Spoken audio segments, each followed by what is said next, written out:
I think it does prove that the only answer is veganism.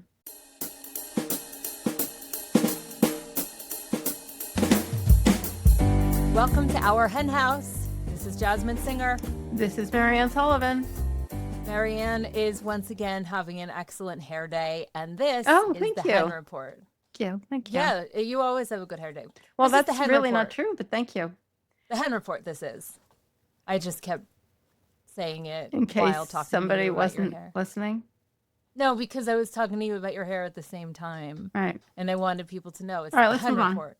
So we have 4 podcasts now. Rising Anxieties comes out on Tuesdays. The Hen Report, this comes out on Thursdays. The long form interview on most Fridays, and the Animal Law podcast on the last Friday of the month. We're on YouTube now. Please like us and subscribe. And thank you. We're so excited that you are here with us. It's been a bit of a stressful morning, just like aside from the headlines. You had a like drip in your electrical outlet or Right. something. I didn't know whether it was an electrical issue of some weird noise or a plumbing issue from some weird drip that I can't find where it's coming from. It was fun. It was a fun morning. It sounds so fun. And you know, now somebody's coming at some point. I don't know when, and then I'm paying them a lot of money. That's my morning. Okay. That's how All it right. works. But all in all, I would say as stress goes, you know, the stress of the world is a little bigger than the stress of my plumbing problem. Yeah, I know everybody's stressed out. I am sure everybody's stressed out. If you're not, like, what's wrong with you? Or what are you taking? And so can you send us some? Let's talk about our trip. Okay. That's what I thought we'd talk about first. And it was fun, and we had a good time. Not all of it is that vegan related. Well, but, let me back up. Some of it So is. for Christmas, Maura and I gave you as one of your gifts like 12 kind of ornaments that you could open up, like, you know, like, and there's something inside, and short version. We put a little, we got them at the Goodwill. I think we were wearing our, funnily The enough, short our denim version. And so we put a little adventure in it for once a month, so 12 months. So then we calendared them out, and that was the adventure for June was to go to the Lucille Ball Museum in Jamestown, New York, which is kind of far. New York is so big. New York is big. Well, you know, but it didn't, it took a couple hours. It wasn't like an overnight trip or anything. Like if you're in Texas, like right. New York looks pretty small. But it was a bit of a trip. She is from Jamestown, New York, which is probably a town that you have never heard of. And there's a really good reason for that because Jamestown has clearly fallen on some hard times. Yeah. And then in the middle of it is not only the Lucille Ball Museum, but the like National Comedy Center, or the Museum of Comedy, as I was calling it all day, but I think it's technically the Comedy Center. And they get huge names there. They get like Jon Stewart is It's crazy. I mean, this town is like very, like the only store that was open downtown was this really, really crappy thrift store. Yeah. Everything else was closed down except for a vegan restaurant. Well, vegetarian Restaurant called Labyrinth, which was one of the best restaurants I've ever been to. This town was so weird. It was weird. Yeah, New York State is very odd. When I was planning our trip, I was like, oh, well, we'll have to stop. I was thinking we would stop on the way in Batavia at the vegan restaurant there called Eden Cafe, which we love. That's only like 45 minutes out of Rochester. But then I saw that this place Labyrinth was in Jamestown, and yeah, it was fantastic. It's worth the trip. Well, depending on where you're starting from. So the Lucille Ball Museum, we're big Lucille Ball fans, and I think that we're very familiar with her, and I'm not sure the museum was that great. You know, I loved it. I really loved it, but I do recognize it was a little low rent. You know, it was like a pop-up kind of, it looked but it wasn't. It's there all the time. Yeah, but it looked like a 4th grade, like I remember in 4th grade, there was some science fair, and we put up like sort of pop-ups No, of it was information. it was much better than that. Yeah, no, it was good. It had like some of her costumes. It had films, of some of the shows. I had people a good talking time. about her. Some of the, and I remembered every single. They highlighted some shows with like the sets or whatever. I remembered every single one exactly. It was a perfect gift for me because I grew up on Lucille Ball. I mean, even I am too young to have watched her in prime time. I think the show started in 1950, which is when I was born. But as most people have seen them, I've seen them a million times. Mm-hmm. I love them all. So then we went to the Comedy Museum, which was that very was interactive. Bizarre. I mean, it's like this. This is the town that time forgot, and in it is this huge, brand new, fancy, like loads of expensive interactive exhibits, all of which I hated. I hate games. Loads of people. It was bizarre. Yeah. Well, as you said in the car, Jon Stewart is appearing there soon. As you said in the car on the way home, it sort of ruins something when you have to explain a joke. Because they explained a lot of humor. Yeah. Yeah, there was like the anatomy, almost like not quite, but the anatomy of a joke sort of thing. And it's like, oh, and but other people liked it. This is just one of the many, many things that I don't like that other people like. And I was just thinking this morning, like when I was a kid, I thought there was something wrong with me because I didn't like games. And then, like you grow up thinking that you're supposed to be like everybody else. And then it's not until you're an adult that you find out, oh yeah, I can just like what I like. And it doesn't mean I'm neurotic. Right. Anyway, wasn't my cup of tea, I like the Lucille Ball Museum, the National Museum of Funniness. It was lost on me, but it was strange. And I love strange. Well, and we drove with the highways off, so we got to stop in little towns, and that's our jam. And it was Saturday, so even though we all felt bad that we had planned this a million years ago and therefore weren't going to be at a protest, we passed protests in these tiny little towns. Like, it was inspiring. One. It was inspiring. And then we joined one. Yeah. Yeah. In Fredonia. While we were charging the car at a Walmart, there was a protest out the Walmart, and so there's probably I would say there's 100 people there. Yeah, at least. And also, it wasn't just the people there; it was that virtually not every, I would say 3/4 of the cars that passed by honked in support. Yeah, that was really notable. That was really lovely. So another funny thing that we did was we were a little ahead of schedule, and we wound up going to Lilydale. We were in the British part of upstate New York. Yeah.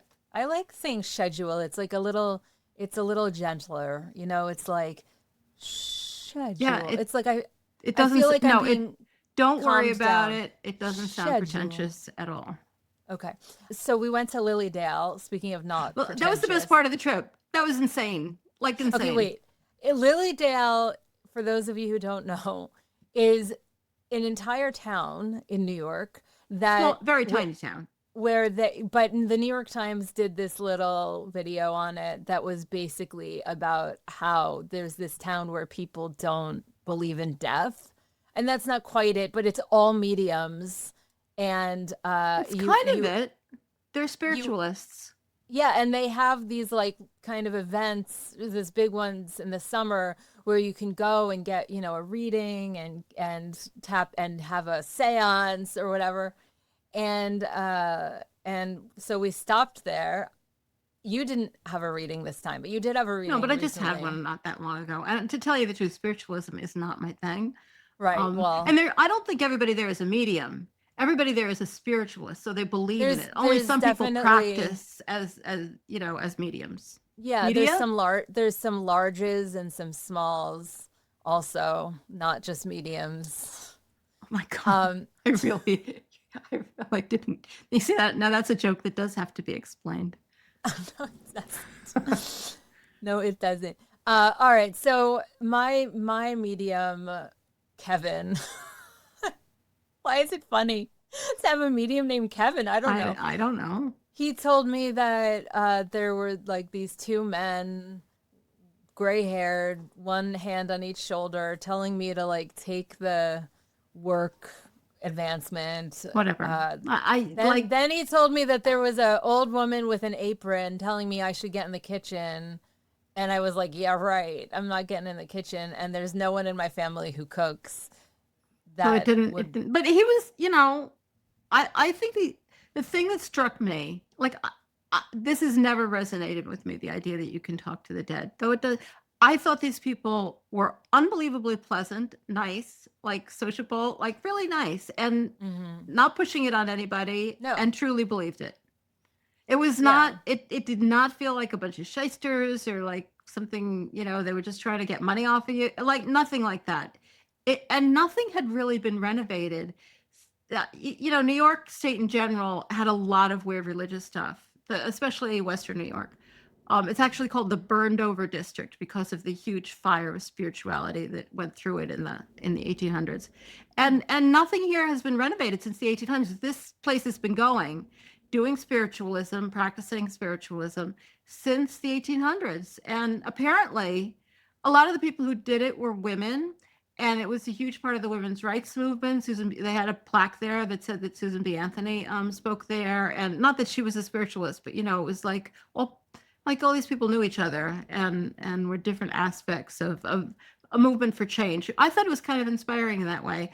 But the other thing that was lovely, we're in this huge hall where I guess services take place. And it was just it was like, you don't see anything like that. It was the absolute total opposite of the Museum of Comedy. I don't think anyone in Lilydale has much of a sense of humor. So that is true. I don't know about that. I really don't. I see no reason to assume that. And they seemed like really nice, regular people who were just really kind. I loved it. Mariann bought me a present. It's a very cute tote bag, and it says on it, "Batshit crazy." And there is a bat upside down. That says "batshit crazy." It seemed appropriate at the time. All right, and then after that, I can't remember what order we did everything in. That was unplanned. It was like, oh my God, Lilydale is on the way to where we're going. But the place that we were going was the vegan store.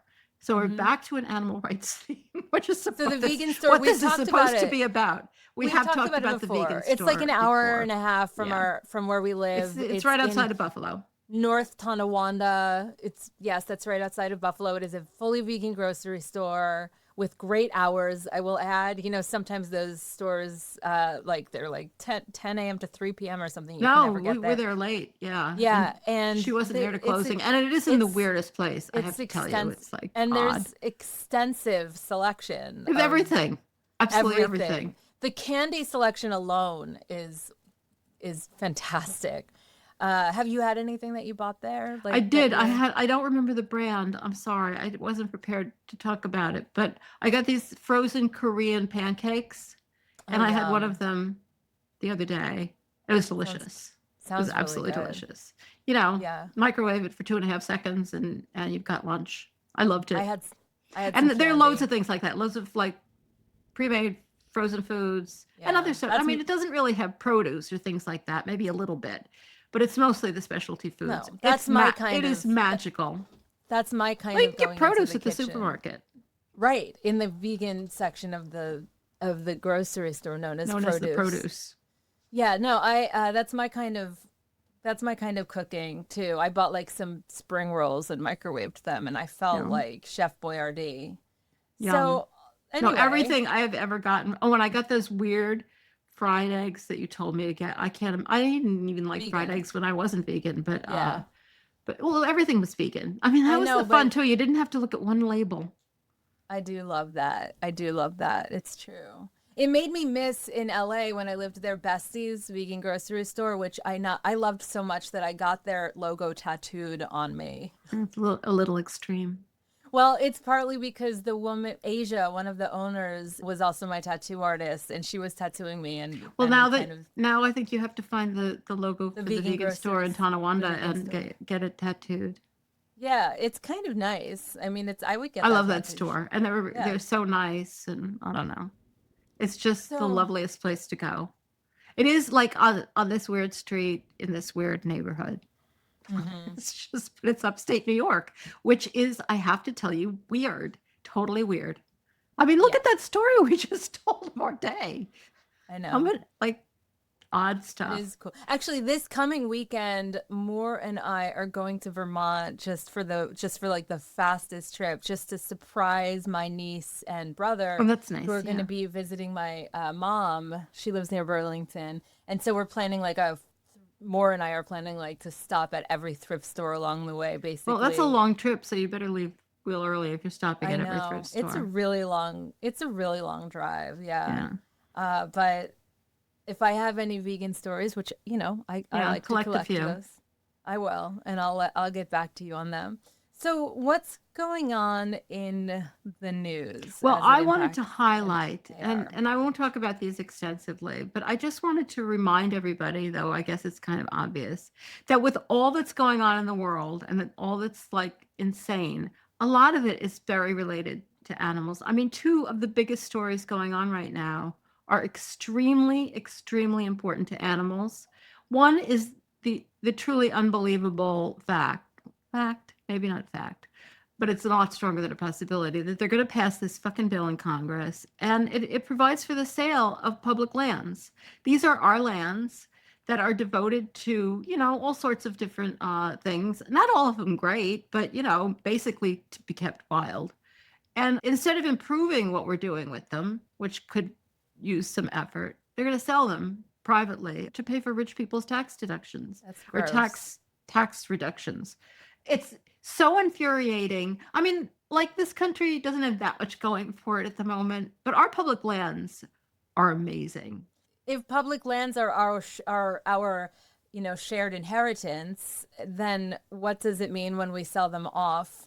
It means we're It's being robbed.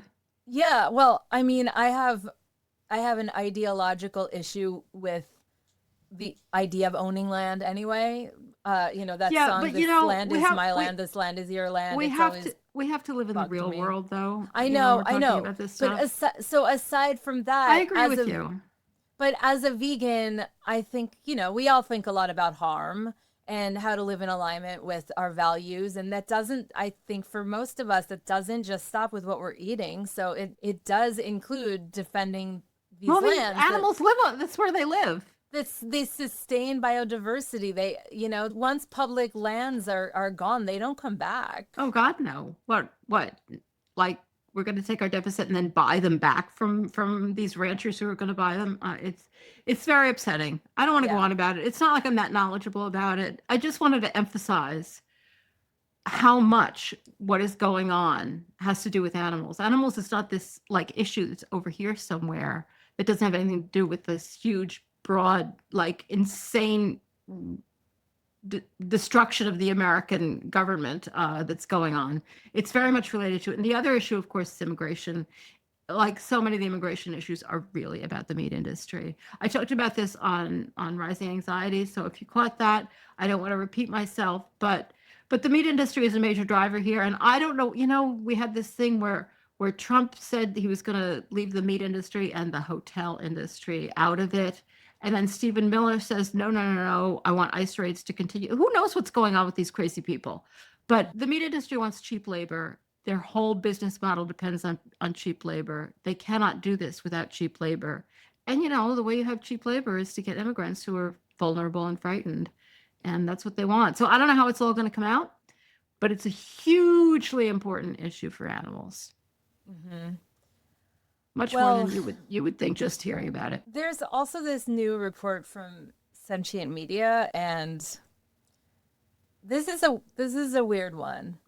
I'm gonna let you frame this one. Yeah, I don't want to be critical of this because I think these people are doing something that is very important to them and that they feel is very beautiful. But it's about this dairy called the Gita Valley Dairy, and the cows are never slaughtered, and the milk costs $18 a gallon, and they take very good care of their cows. They're Hindu. I don't know whether I don't want to mislabel them because they're followers of the International Society of Krishna Consciousness. I assume that that's Hindu or related to Hindu. And their farm follows what's called an ahimsa model. They don't slaughter and they don't harm their animal residents. They take really good care of them. This is the first ahimsa model dairy farm to be inspected and certified by the USDA just so that they can sell their milk, and they sell it for $18 a gallon. The way they get their cows is they rescue them when they are 4 or 5 years old. They rescue them from the industry, and that's about the time that they'd be killed in a conventional dairy herd. So they're rescuing them from probably certain death. And the place is beautiful, and the visitors love it. And they don't breed their cows either. I don't think they breed them at all. They do have some calves that are born there. Maybe the cows are pregnant when they get there. But most dairies they breed them once a year so that they keep giving milk. And so it says here, Gita Valley primarily rescues cows from conventional dairy farms who have recently calved and are producing milk. Instead of breeding them again the next year, however, Gita Valley continues to milk them until their milk naturally dwindles, which can take years. And there is this quote from Phil Brook, who's from Compassion in World Farming, that says, "So I think you could make a very good ethical case, even from a vegan abolitionist point of view." I think you can make an ethical case, but I don't think you could call this veganism. But that's just, his opinion. They're not claiming to be vegan. And they mentioned that there are some calves who are born there because they still have their horns. They don't remove the horns. And when they rescue male calves, and they try to rescue male calves, they don't necessarily rescue mother and child because they've been separated, but they try to rescue adult cows and calves, and they try to rescue the males because they know that, they're going to end up dead. They do castrate them, and then they'll call them oxen. And I looked it up. I never knew that that's what oxen were. They're castrated male cattle. I thought they were a different species. Like, how did I go this long without knowing that?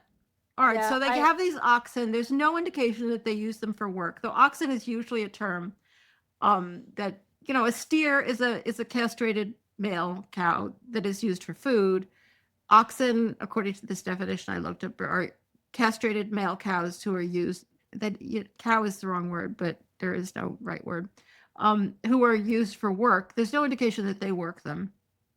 They have lovely lives. They go out on pastures. I mean, of course, it's Pennsylvania, so I guess they have to stay in the winter. And the dairy portion of the farm is self-sustaining, which the guy from Compassion in World Farming said, like, he would have expected, given the care that these animals are given, that it would sell for even more than $18. So I think this is a great article to show people what it would be like to do the very best thing you could do for cows. And I think it also shows, from my point of view, that that's not good enough. These people have a religious, I don't want to get in the position of like dumping on what these people are doing, because what they're doing is better than, and it's rooted in religious beliefs, and the beliefs are very beautiful in a lot of ways. But it's not good enough. I knew someone once who worked in the animal protection movement in a very high up role, and had a situation where he got his dairy. Yes, he wasn't vegan.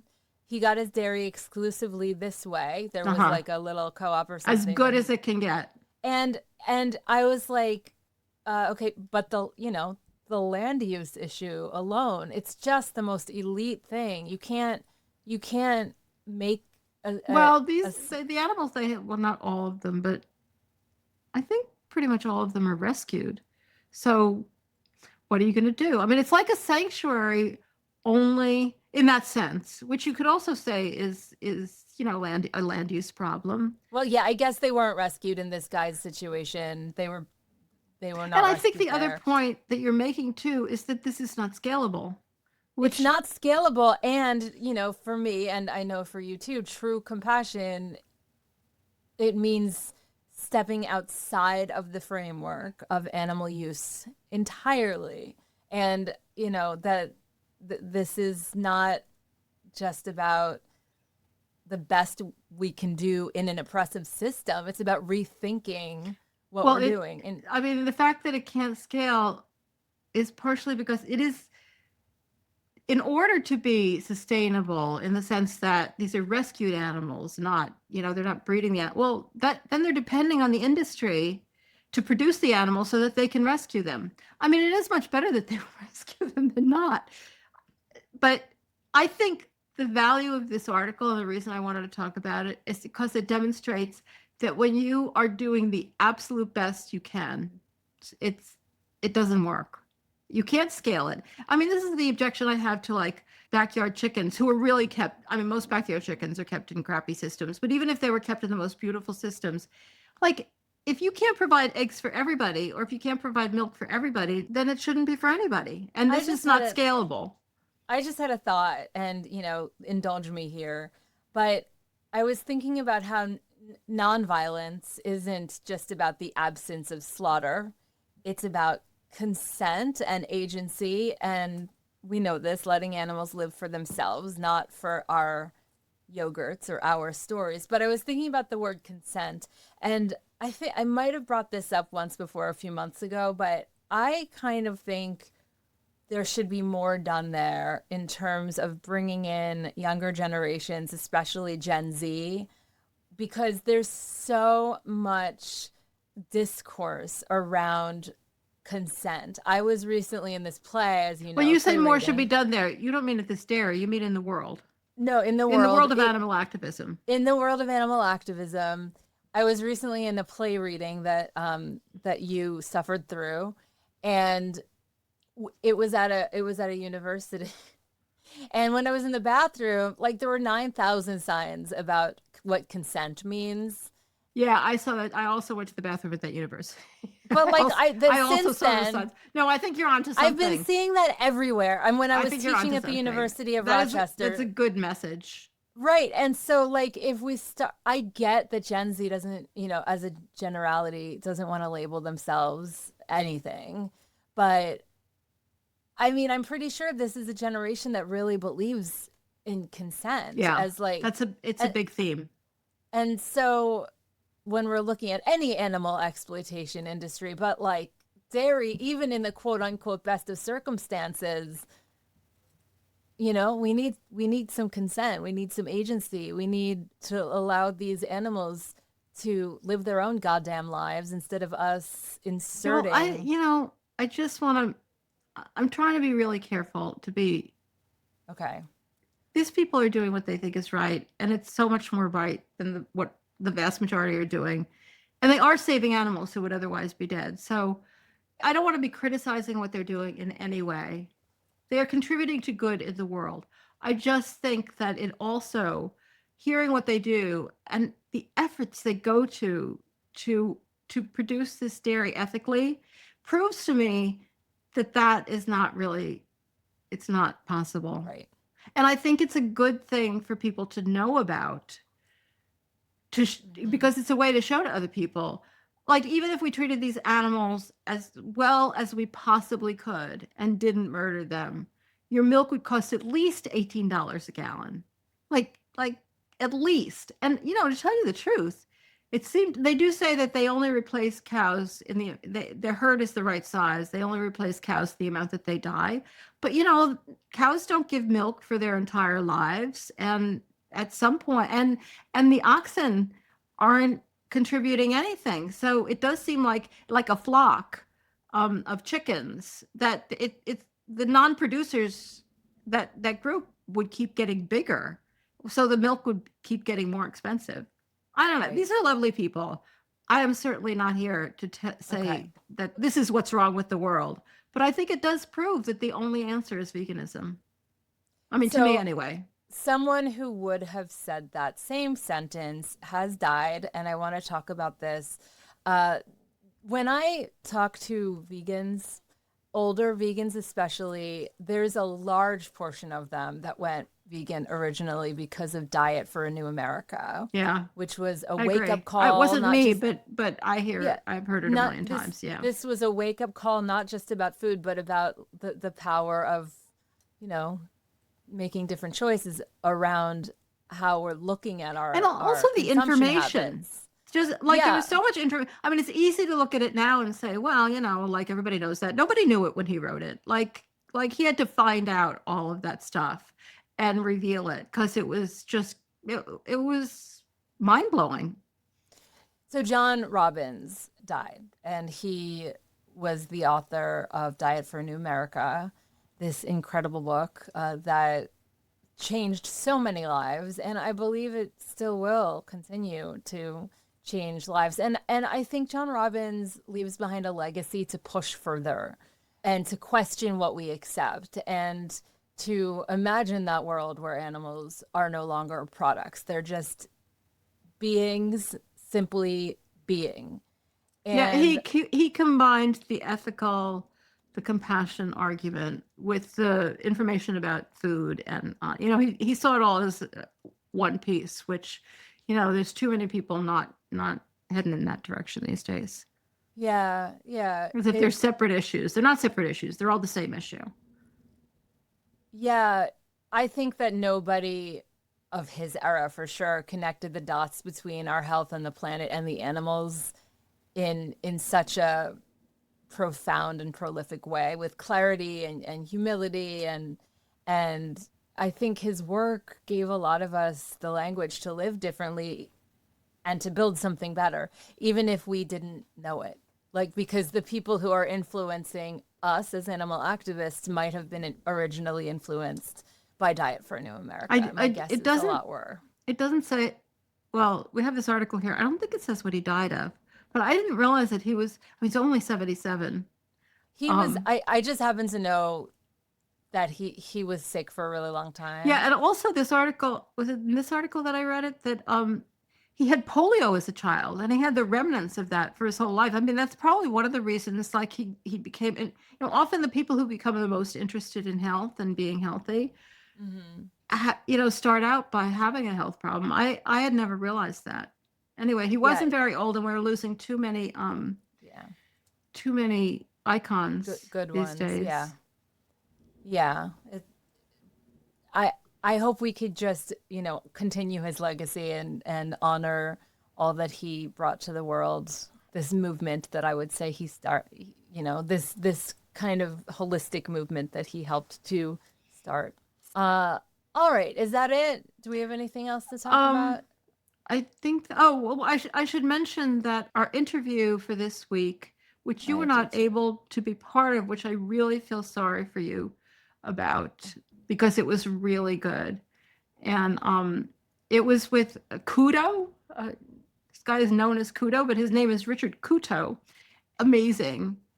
And he's an animal rescuer. Like, he's a total badass. He runs an organization, animal recovery mission, that does extraordinary work. And he's not like anybody else you've ever heard. The work he's doing is, I love this interview. We did have some tech problems, for which I apologize, but I think it came out all right.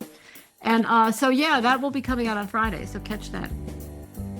And in the meantime, thank you for tuning in to the Hen Report and to our Hen House. Don't forget to subscribe on your favorite podcatcher.